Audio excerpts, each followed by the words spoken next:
Hey guys, how you doing? So as promised, I'll update you today on how coronavirus is impacting the car industry, COVID-19. What is it doing to cars? Before I do that, make sure that you are subscribing. I think here, if you're watching this on a desktop, there should be a little button hovering here, which you can mouse over and the subscribe button will come up. Make sure you hit that subscribe. If you're viewing this on mobile, then just scroll up. I think there's a subscribe button underneath. Hit that. Make sure you hit the bell icon so you get notifications. And of course, make sure you're following me on hashtag Brown Car Guy across all outlets, all social media channels. Just search for me like that. It's easy. Also browncarguy.com.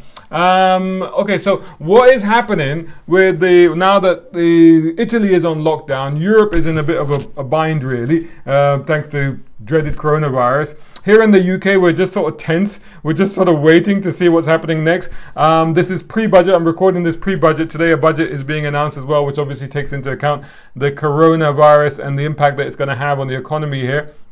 I think there's going to be some measures in that. So far, no lockdown in the UK, but they are saying that perhaps in the next 2 weeks we might move to phase 2, which is when that sort of thing might happen. So what's happening to car production, which is what we really want to talk about? Well, so far, it's been okay, but now I just saw today, so I'm looking at, this is Auto News Europe website, and according to that, this is on Wednesday, so this has been published on Wednesday, which is today basically, and it said that Fiat Chrysler, FCA, which of course is one of the biggest in, that owns Fiat, Alfa Romeo, essentially Maserati, Ferrari, partnered with Jeep also. So there are problems there where they have said that they will start implementing temporary closures of some of its Italian plants. And basically what they're saying is that they are doing that for 2 or 3 days. Each factory will be halted for 2 or 3 days between Wednesday and Saturday, and the production is scheduled to restart on Monday. So it's not a massive stop, but there is a stop, and it will. Their plants account for 600,000 units a year. That's 600,000 vehicles a year. That's 4% of vehicle production in Europe. They're saying that they are taking these steps to minimize the risk of spreading the virus among employees. They're using intensive sanitization of work and rest areas, etc., etc., etc. So daily production rates will be lowered to accommodate the adapted manufacturing processes. So if you've ordered a Fiat of some kind, then it might take a bit longer to get to you than you anticipated. Another big story in Italy is that Italy's biggest dealer group, is going to basically close until April the 3rd. They're shutting down. And this company apparently, I haven't heard of this, but apparently it's massive. This is the Italian mega dealer Auto Torino. They sold over 29,000 cars and 22,000 used ones. That was last year, and this is his first shutdown in a 55-year history. My goodness, they got 1,700 employees. They make about 1.2 billion euros, and they're having to shut down. They sell cars such as Fiat, Jeep, BMW, Mercedes, Toyota, Hyundai, Kia, Mitsubishi, and Subaru. What else is going on? Interesting stuff from Brembo. Of course, Brembo is also based there, and they're saying their executive deputy chairman said on Tuesday that he reckons they should just shut everything down. He said that there's definitely going to be problems at the moment. They were continuing. What did he say? Was close to the limit of coping. It's currently unaffected, but they were close to the limit of coping. If I think any other measures, these could only be a ban on goods transportation and workers' commute. This would mean halting production in Italy. So if it gets even worse, then that's it. And he says the fallout for the global auto industry would be huge, as auto parts produced in northern Italy are used by half of the world's automakers. So whoa, that would impact not just Italy, but cars all over the world. And he's actually saying that, well, if Italy shuts down, France might be next, Germany might be next, and we're just spreading it out. And he's like, well, why don't we just shut everything down now and just suffer that short-term pain, so that it doesn't spread out over a long time. He may have a point there, but the thing is, the rest of the world is continuing. It's only Italy that's really on that lockdown. Italy, what else can I tell you about Italy right now? Short-term hit. There was something here that I saw. Cannot find it now. But the retail network is open. Okay, so this was the thing, isn't it? Fiat, so far, I think this was recently, even on Tuesday. I can't remember the exact. Oh, here we go. Maserati has only required essential employees to report at its facility. So half of them working at home, some are working from there. But Ferrari said that it will continue to operate as long as it keeps getting the components it requires from its suppliers. And they said they were still producing. They were open for business, so they were still going on.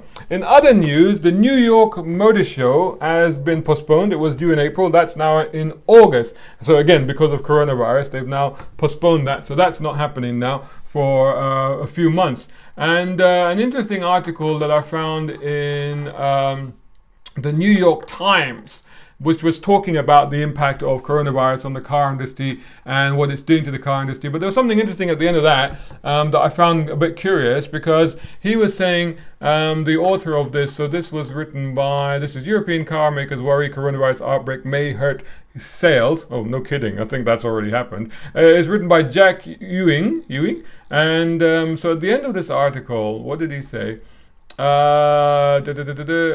The automakers are not yet asking the government for help, as they did during a recession in 2009, right? But some managers are hinting that European Union could do the industry a favor and ease draconian penalties on car makers that do not meet the strict limits on carbon dioxide emissions, a cause of climate change.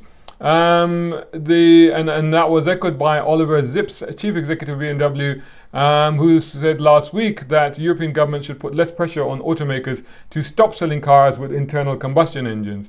We have to get people excited about cars, he said during a press conference. The most important thing the government should do is not prematurely rule out all kinds of propulsion. Now, I agree with him because that's something that I also said in my article on Drive Tribe about why the 2035 car ban is wrong here in the UK.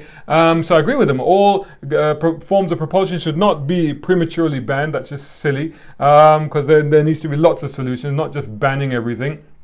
And I think he's right about all this pressure on car manufacturers. I think car manufacturers are always held to blame for these things. It's not really their fault. They just tell us what to do and we'll do it. But there's no infrastructure for EVs yet, as was pointed out by a recent video on Drive Tribe by James May, who is actually a supporter of electric cars, and he's got I think at least 2 of them. But this thing that the author says that the European Union should do the industry a favor and ease draconian penalties, I'm not so sure about that. And that's a little bit like, okay, let's give us a free pass because we're having a tough time. Things will level out, things will even out at some point. I don't know if that's a good idea. It's like, let's combat coronavirus by killing the environment. But no, that's an issue as well. And actually, there's an interesting report from Which that I found in The Guardian. And it said that this claims that new cars sold in the UK produce more carbon dioxide than older models. You're thinking, what the heck?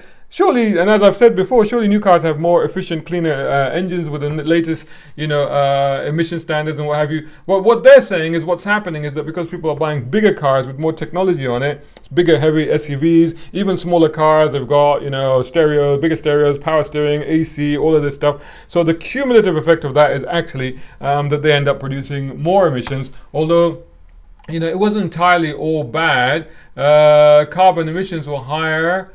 There was something else actually. Where is it? Found with every data car sold risen. Average CO2 output for cars sold in the UK has risen for the past 3 years, even though we have only newer cars now, mostly because of the scrappage schemes and stuff like that. Overall, cars did meet the latest emission regulations, which is Euro 6, Euro 6D, and Euro 6D temp. But they're still way above the 95 gram target, because they're at about 162 grams, that's a significant difference. That's a bit of a dilemma, really. They did perform significantly better on air quality issues. The latest models slash emissions of carbon monoxide and nitrogen oxides, both of which directly harm human health. So there is some good news there for car manufacturers, but they're saying that the cumulative effect, and again, this goes back to the whole thing of forcing people out of older cars into newer cars, and actually you may be making things worse. Anyway, so there you go. There's an update. I'll keep an eye on what's going on in the world regarding coronavirus. Stay tuned. More to come from Brown Car Guy. Subscribe, share with everybody, and make sure you follow me on all the channels. And I'll see you again very, very soon.